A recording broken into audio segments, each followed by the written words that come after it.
In this video, I'd like to talk about the use of named cells and named ranges.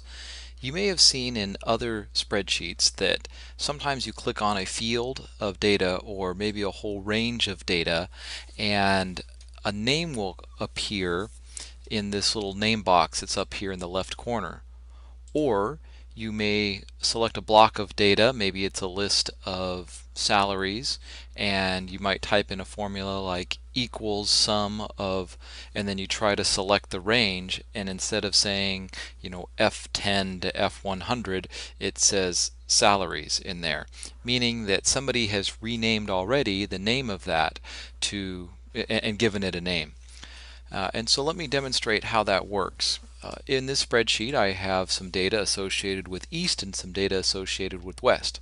If I go up into the upper left hand corner, I can type in East, and if I select the next number and the next cell and I rename it from F4 to West.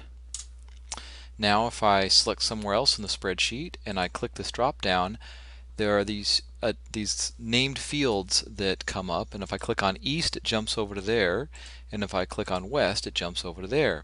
Now how is this useful? Well, let's just say that I wanted to get the sum of these two items. I could say equals, and I could say East, and Excel knows it's there, and I just start typing West, W-E-S-T, and it knows that's there, and it highlights both of those, and I hit return and I get the value 15. Alternatively, I could just go E equals F3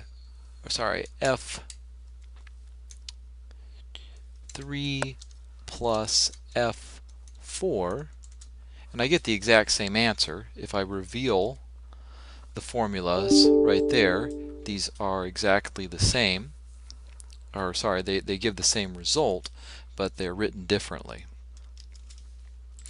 Now this might not immediately appear to be important, but if you were working with formulas that were relatively complex, where you were pulling data from many different places, rather than referencing everything by ranges like E10 to E15 divided by F2 multiplied by something else, that's not very easy to debug, whereas if you name your cells or your ranges at times, that can make a formula that's important to you become much more readable and updatable.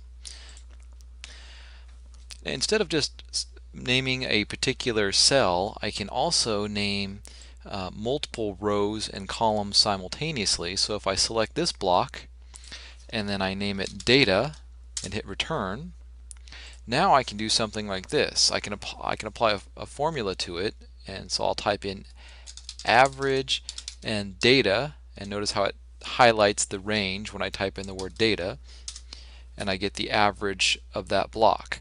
Alternatively, I could, instead of saying average data, I could write equals average A1 colon B4, and that would give me the exact same average. You don't have to have all of your data all in one place. In this sheet I'll demonstrate that I can highlight this, then hold down Control and highlight that, and then let go, and then hold down Control again and highlight that, and then I can name those cells, or those non-connected cells. I will name those non-contig,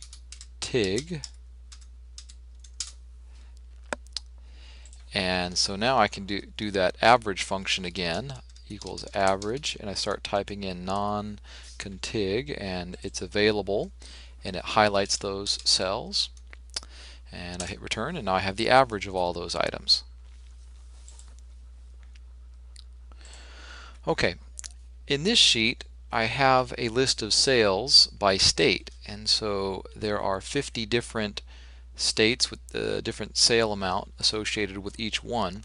If I wanted to refer to these cell numbers in calculations, one thing I could do is I could type in this box up here something like equals, or I could just type in AL on that box, and I can click down and rename that one AK and rename that one AZ. But you can see that with 50 items that would take a while. And imagine that you had a lot more if you had a lot more rows than that and things to name, that could get real tedious. And so now I'm going to introduce you to this area on the ribbon where it says Formulas, and there's this set of menu items called Define Names. So that what we've been doing is naming regions, either single cells or an entire range of cells. And what I can do here is I'm going to highlight all of this information, and then I'm going to say create from selection. And notice that it tells me that I can create names for the data on the right based on the content in the column on the left. And so if I click OK, then what happens is if I click this down arrow now and see all of the named cells that are and ranges that are available in my workbook, I have now created entries for everything. So I can do things like equals sum of like Alabama and California, and that's a very readable type of thing. Another thing worth mentioning is that there's this bigger button here that you can click on. It says Name Manager, and if I click on it, it allows me to both see and alter all of the named regions that I have throughout my workbook. And so if I were to look at this Alaska one, I can click Edit, and it's called AK right now, but I could make some changes to it, like I can rename it Alaska, and I could even change which cell it refers to if I want to associate that name with a different spot. So now it's listed as Alaska rather than AK. I could also delete them. Also, instead of editing, I could click New and I get this pop-up box. One of the differences in editing versus creating something new is you can use this scope thing, the scope option, to limit where your named fields show up. Right now, everything, if you see here, everything shows up with workbook scope. So what that means is, even though maybe I'm over here on the east-west sheet and I don't have any California stuff and whatever, I still can see all of those 50 entries listed here. If I wanted to, I could make it so by using define name and creating a new one, or selecting new from this menu, I get the same form. I could select the option to make it so that it's just visible on this sheet. And so maybe as a way to test this, I'll say test field, and I'm going to say it's only available on the east-west worksheet.